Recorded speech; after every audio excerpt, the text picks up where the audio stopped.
নমস্কার। আরও একটি নতুন ভিডিওয় আপনাদের স্বাগত জানাই। আমি শ্রী বিশ্বজিৎ। আলোচনার বিষয় মিথুন রাশি আদ্রা নক্ষত্র। সুখের চাবি আপনার হাতেই।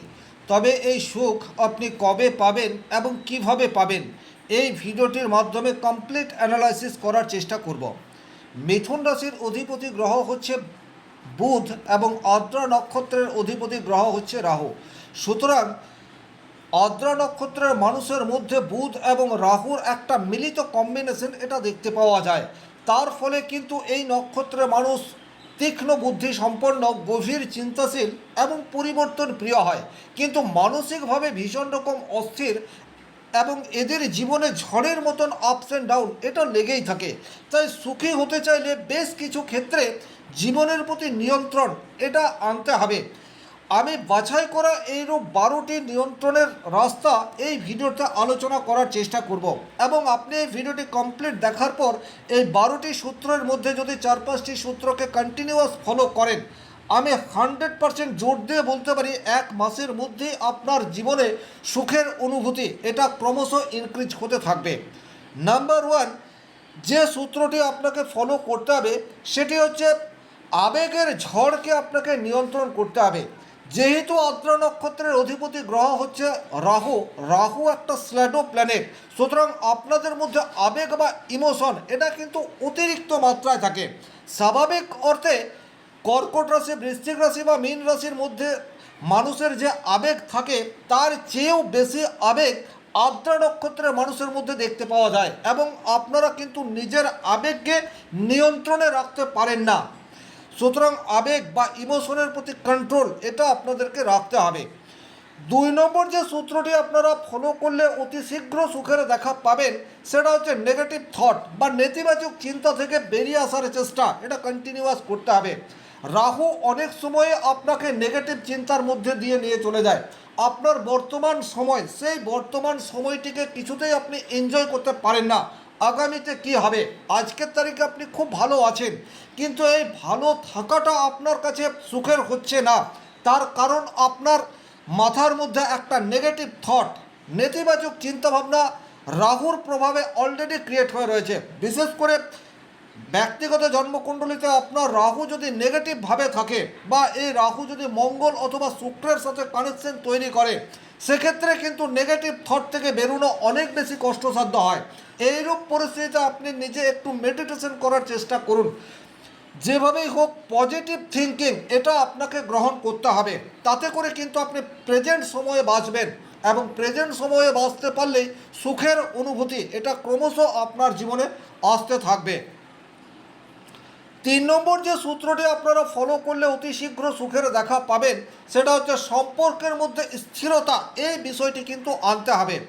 মিথুন রাশির অধিপতি গ্রহ হচ্ছে বুধ, সদা চঞ্চল, কর্মব্যস্ত, এবং রাহু এই কর্মব্যস্ততাকে আরও বেশি বাড়িয়ে দেয়। তার ফলে কিন্তু সম্পর্কের মধ্যে একটা টানা পড়েন এই বিষয়টি বিশেষ ক্ষেত্রে দেখতে পাওয়া যায়। বারবার পরিবর্তন, আপনি আপনার লাইফ পার্টনারকে বিশ্বাস করছেন আবার 100% বিশ্বাস করতে পারছেন না। এই ধরনের একটা দোলাচলের মধ্যে অনেক সময় আপনারা আপনাদের জীবন এগিয়ে চলে। তার ফলে মনের মধ্যে রাগ, ইরিটেশন, ক্ষোভ, ঘৃণা, হতাশা এগুলি ক্রিয়েট হয়। আর এগুলি যত বেশি মাত্রায় ক্রিয়েট হতে থাকবে সুখের অনুভূতি তত দূরে চলে যাবে। সুতরাং এগুলিকে আপনাকে নিয়ন্ত্রণে আনতে হবে। এগুলি যত বেশি আপনি নিয়ন্ত্রণে আনবেন আপনার সুখের অনুভূতি তত বেশি আপনার দিকে আসতে চাইবে। 4 নম্বর যে সূত্রটি আপনারা ফলো করে চললে অতি শীঘ্র সুখের দেখা পাবেন সেটা হচ্ছে আপনাদের কথাবার্তার মধ্যে সংযম, এই বিষয়টি কিন্তু রাখতে হবে। বুধ প্রভাবিত রাশি হওয়ার জন্য কথা বলার একটা এক্সট্রা অর্ডিনারি ক্ষমতা আপনাদের মধ্যে রয়েছে, কিন্তু এখানে রাহু তীক্ষ্ণ শব্দ বাণ এটা ক্রিয়েট করে দেয়। তার ফলে কাছের মানুষটি আহত হতে পারে, এটা আপনাদেরকে একটু খেয়াল রাখতে হবে। রূঢ় কথা মুখের উপর না বলে একটু ঘুরিয়ে ফিরিয়ে কথা বলার চেষ্টা এটা আপনাদেরকে করতে হবে। সেক্ষেত্রে কিন্তু কাছের মানুষটি আপনার কাছ থেকে দূরে সরে চলে যাবে না, এটা খেয়াল রাখবেন। আপনার ফ্যামিলিতে আপনি একা সুখী হবেন এবং ফ্যামিলির অন্য মানুষরা সুখী হতে পারবে না, এইরূপ পরিস্থিতি তৈরি হলে আপনি কিন্তু কিছুতেই সুখী হবেন না। আপনার ফ্যামিলির মানুষজন যদি সুখ এই বিষয়টি অনুভব করতে পারে, সেক্ষেত্রেই কিন্তু আপনার ক্ষেত্রে সুখ এটা আসবে। এটা আপনাদেরকে খেয়াল রাখতে হবে। 5 নম্বর যে সূত্রটি আপনারা ফলো করবেন সেটা হচ্ছে হঠাৎ সিদ্ধান্ত নেওয়া থেকে যতটা সম্ভব দূরত্ব বজায় রেখে চলার চেষ্টা, এটা আপনাদেরকে করতে হবে। রাহু তৎক্ষণাৎ সিদ্ধান্তে বিশ্বাসী। আপনার মনে হঠাৎ করে একটা খেয়াল এলো এবং সেই খেয়ালকে কার্যকরী করার জন্য আপনি লেগে পড়লেন। চিন্তা করে দেখলেন না যে আপনি যেটা ভাবছেন সেটা কতটা বাস্তবসম্মত। আপনি হয়তো একটা গভীর কোনো ভালো লাগার অনুভূতি বা স্বপ্ন দেখেছেন, আর সেই স্বপ্নকে সত্যিকার অর্থে বাস্তব রূপ দেওয়া যায় কি না যায় সেটার সঠিক পরিকল্পনাই করলেন না, আপনি কাজে ঝাঁপিয়ে পড়লেন। তাতে করে কিন্তু আপনার পরিশ্রম সেটা বৃথা গেল। আর এই যে আপনার পরিশ্রম বৃথা গেল, সেটা আপনার মনের মধ্যে রাগ, নিজের প্রতি হতাশা ক্রিয়েট করবে। সুতরাং আপনি যে কোনো ডিসিশন নেওয়ার আগে সেই সিদ্ধান্ত কতটা বাস্তবসম্মত সেটা চিন্তাভাবনা করে দেখুন। তাতে করেই কিন্তু সুখের অনুভূতি ক্রমশ আপনার কাছে আসতে চাইবে। 6 নম্বর যে সূত্রটি নিয়ে আলোচনা করব সেই সূত্রটি হচ্ছে মানসিক চাপ কমানোর রাস্তা। এটা কিন্তু আপনাকে তৈরি করতে হবে, কারণ হঠাৎ করে মুড সুইং হওয়ার একটা প্রবাবিলিটি সেটা কিন্তু মিথুন রাশির আদ্রা নক্ষত্রের মানুষের মধ্যে দেখতে পাওয়া যায়। এই আপনি খুব ভালো আছেন, হঠাৎ করে একটা ফোন বা হঠাৎ করে একটা ছোট্ট কোনো ঘটনা আপনার মনকে বিচলিত করে দিচ্ছে। এই ধরনের ঘটনা বারবার আপনাদের জীবনে চলে আসে। সুতরাং এই যে মানসিক চাপ তৈরি হয়, এই মানসিক চাপ থেকে বেরোনোর রাস্তা আপনাদেরকে খুঁজতে হবে। এটার জন্য কিছুটা হলেও আধ্যাত্মিক পথ অনুসরণ করে চলতে পারেন। গান শোনা, লেখালেখি করা, মিউজিক, এইসবের প্রতি আসক্তি আপনার মানসিক চাপকে হ্রাস করতে পারে। সুতরাং আপনার মধ্যে যদি এক্সট্রা কোনো ট্যালেন্ট রয়েছে, সেই ট্যালেন্টকে কিভাবে আপনি কাজে লাগাতে পারেন তার পথ আপনাকে খুঁজে বের করতে হবে। 7 নম্বর যে সূত্রটি আপনারা ফলো করলে অতি শীঘ্র সুখের দেখা পাবেন সেটা হচ্ছে কর্মক্ষেত্রে আপনার কনসিস্টেন্সি, এটা আপনাকে ধরে রাখতে হবে। রাহু সবসময় অতিরিক্ত কৌশলী হওয়ার দিকে আপনাকে এগিয়ে নিয়ে চলে যাবে। বুধ আপনার মধ্যে তীক্ষ্ণ বুদ্ধি এটা তো দিয়েইছে, কিন্তু আপনার তীক্ষ্ণ বুদ্ধি অনেক সময়ই আপনাকে কাজের ধারাবাহিকতা থেকে দূরে সরিয়ে দেয়। এই জায়গাটি কিন্তু আপনাকে ভালোভাবে ওয়াচ করতে হবে। আপনার বুদ্ধিমত্তাকে আপনি যথাযথভাবে কাজে লাগানোর চেষ্টা করুন, তাতে করে আপনার মধ্যে যে ট্যালেন্ট রয়েছে, কারণ আদ্রা নক্ষত্রের মানুষের মধ্যে পর্যাপ্ত মাত্রায় ট্যালেন্ট আছে। আপনারা বহুবিধ কাজ একসাথে করতে পারেন। প্রচুর কাজকে সুচারুরূপে করার ক্ষমতা সেটা আপনাদের মধ্যে সর্বশক্তিমান ঈশ্বর দিয়ে রেখেছেন, কিন্তু কনসিস্টেন্সি ধরে রাখার ক্ষেত্রে প্রতিবন্ধকতা সেটা আপনাদেরকে লক্ষ্যে পৌঁছাতে বারবার বাধা দিচ্ছে। আর আপনার যে লক্ষ্য, সেই লক্ষ্যে আপনি যতদিন না পৌঁছাতে পারছেন, মনের মধ্যে রাগ এটা জমা হচ্ছে, নিজের প্রতি অবিশ্বাস এটা মাঝে মাঝে ফিল হয়, আর তার ফলে কিন্তু সুখ এটা আপনার কাছ থেকে দূরে সরে চলে যায়।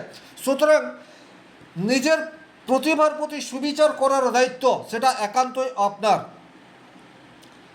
8 নম্বর যে বিষয়টি আপনারা খেয়াল রাখবেন সেটা হচ্ছে আপনাদের টেকনিক্যাল নলেজ এটা বেশি মাত্রায় রয়েছে। প্রযুক্তিকে আপনারা খুব ভালোভাবে অ্যাবজর্ব করতে পারেন। সাধারণ মানুষ বা অন্যান্য নক্ষত্রের মানুষ টেকনিক্যাল সাউন্ড অপেক্ষাকৃত কিছুটা দুর্বল, কিন্তু আদ্রা নক্ষত্রের মানুষের মধ্যে টেকনিক্যালি ফিট এবং যে কোনো টেক এই বিষয়টিকে বা প্রযুক্তি এই বিষয়টিকে অতি দ্রুত শিখতে পারেন। সুতরাং এই জায়গায় নিজের ফোকাস রাখুন। আপনার কাজ সেটা কিন্তু অপেক্ষাকৃত অনেক সহজেই করার ক্ষমতা এটা আপনাদের মধ্যে রয়েছে। 9 নম্বর যে সূত্রটি আপনারা ফলো করলে ভালো রেজাল্ট পাবেন সেটা হচ্ছে আপনার পুরনো কোনো স্মৃতি সেটাকে মুছে ফেলতে হবে। এই জায়গায় কিন্তু আদ্রা নক্ষত্রের মিথুন রাশির মানুষরা পুরনো বিষয়কে আঁকড়ে ধরে বাঁচার চেষ্টা করে। কোনো একটা অপ্রাসঙ্গিক ঘটনা আপনার জীবনে নেগেটিভ ইম্প্যাক্ট নিয়ে এসছে, আর সেই জায়গা থেকে আপনি বেরোতে পারছেন না। আপনার সাথে কেন এমন হলো এই চিন্তা করে আপনি আপনার ফিউচারকে নষ্ট করছেন। সুতরাং এটা আপনাদেরকে খেয়াল রাখতে হবে। প্রত্যেক মানুষের জীবনের প্রত্যেকটা মুহূর্ত সুখের হবে না। আমাদের জীবনে কখনো না কখনো নেগেটিভ ঘটনা ঘটবেই, বাট সেই নেগেটিভ ঘটনাগুলি যখন ঘটছে তখনই শান্ত করার চেষ্টা করুন। পরবর্তীতে সেই নেগেটিভ ঘটনার ইম্প্যাক্ট মনে করে বর্তমান সময়কে অযথা কষ্টের মধ্যে আনবেন না। 10 নম্বর যে সূত্রটি আপনারা ফলো করে চলবেন সেটা হচ্ছে আপনার ফ্যামিলিকে যথেষ্ট মাত্রায় সময় এটা কিন্তু আপনাদেরকে দিতে হবে। আদ্রা নক্ষত্রের মানুষ কিন্তু ভীষণ রকম কাজ পাগল, একসাথে প্রচুর কাজ করার ক্ষমতা রয়েছে এবং মিথুন রাশির আদ্রা নক্ষত্রের মানুষ একসাথে একাধিক কাজ করে, আর তার ফলে কিন্তু ফ্যামিলি বা পরিবারকে যথাযথ সময় দেওয়া হয়ে ওঠে না। তাতে করে কিন্তু ফ্যামিলি লাইফ এটা ডিস্টারবেন্সের মধ্যে দিয়ে যায়। কোম্পানি বা আপনার কর্মক্ষেত্রে যেমন আপনার প্রয়োজনীয়তা রয়েছে, একই রকমভাবে আপনার সন্তান, আপনার স্ত্রী বা মা বাবা, কাকা কাকিমা তারাও আপনার সাথে সময় কাটাতে চায়, এটা আপনাকে খেয়াল রাখতে হবে। যতই কর্মব্যস্ত আপনার শিডিউল হোক না কেন, অন্ততপক্ষে সপ্তাহে 1-2 ঘন্টা বা 1-2 দিন আপনি আপনার ফ্যামিলির জন্য ব্যয় করুন। এটা কিন্তু আপনার রাগ ইরিটেশনকে কমিয়ে সুখের অনুভূতিকে আনার দিকে এগিয়ে নিয়ে চলে যাবে। 11 নম্বর যে সূত্রটি আপনারা ফলো করতে পারেন সেটা হচ্ছে নিজের ভেতরের যে ক্ষমতা রয়েছে সেই ক্ষমতাকে চিনতে হবে। আদ্রা নক্ষত্রের মানুষের মধ্যে এক্সট্রা কোয়ালিটি আছেই, এ বিষয়ে কিন্তু কোনোরূপ ডাউট নেই। আপনি চাকরি করছেন কিন্তু ব্যবসা করার একটা সহজাত ক্ষমতা রয়েছে, আপনি ব্যবসা করেন কিন্তু একই রকমভাবে সেলফ এমপ্লয়েড হিসেবে নিজেকে যুক্ত করতে পারেন। অর্থাৎ আমি যেটা বলতে চাইছি সেটা হচ্ছে আপনার প্রফেশনের বাইরেও আপনার অনেক কিছু করার আছে। আপনার ভেতরের শক্তিকে জাগ্রত করার চেষ্টা বা সেটাকে চিহ্নিত করে সেই মতো কাজ করার চেষ্টা, এটা আপনাকে মানসিক শান্তি দিতে পারে। আর এটা যখন আপনি ফ্রুটফুলি করতে পারবেন তখন কিন্তু আপনার অধিক উপার্জন সেটা যেমন হতে থাকবে, একই রকমভাবে রাগ ইরিটেশন ক্ষোভ ঘৃণা যেগুলি থাকলে সুখের অনুভূতি প্রবেশ করতে পারে না সেগুলি ক্রমশ গাঢ় হয়। 12 নম্বর যে সূত্রটি আপনারা ফলো করতে পারেন সেই সূত্রটি হচ্ছে আধ্যাত্মিক কাজের সাথে যতটা সম্ভব নিজেকে যুক্ত করার চেষ্টা, এটা আপনাদেরকে করতে হবে। আপনার অনেক রাগ, অনেক দুঃখ, অনেক বেদনা, সেটা কোনো একটি ভালো কাজ যেটা সমাজের জন্য ভালো। আধ্যাত্মিক মানে আপনি প্রচুর পুজো করছেন এইরূপ বিষয় নয়, জীব সেবা মানেই হচ্ছে আধ্যাত্মিক কাজ। সুতরাং আপনি যদি সমাজের কোনো একটা কাজে অংশগ্রহণ করতে পারেন যা আক্ষরিক অর্থে সমাজ কল্যাণমূলক কাজ, সেক্ষেত্রে কিন্তু আপনি মনের মধ্যে একটা প্রশান্তি অনুভব করতে পারবেন। আর এটা যত বেশি আপনি অ্যাবজর্ব করবেন তত বেশি আপনার রাগ দুঃখ ঘৃণা এগুলি দূরে সরবে। ওভারঅল এই ছিল এই ভিডিওটির মূল আলোচ্য বিষয়। ভিডিওটি যদি ভালো লাগে সেক্ষেত্রে লাইক করবেন, কোথাও কোনো প্রশ্ন বা সংশয় থাকলে কমেন্ট বক্সে লিখে জানাবেন, আর চ্যানেলে নতুন হয়ে থাকলে সাবস্ক্রাইব করে পাশে থাকা অল নোটিফিকেশন বেল আইকনটি প্রেস করে দেবেন। ব্যক্তিগতভাবে নিজের জন্মকুণ্ডলী বিচার করতে চাইলে স্ক্রিনে দেওয়া নাম্বারটি সংগ্রহ করে যোগাযোগ করতে পারেন। ভালো থাকুন, সুস্থ থাকুন, ধন্যবাদ।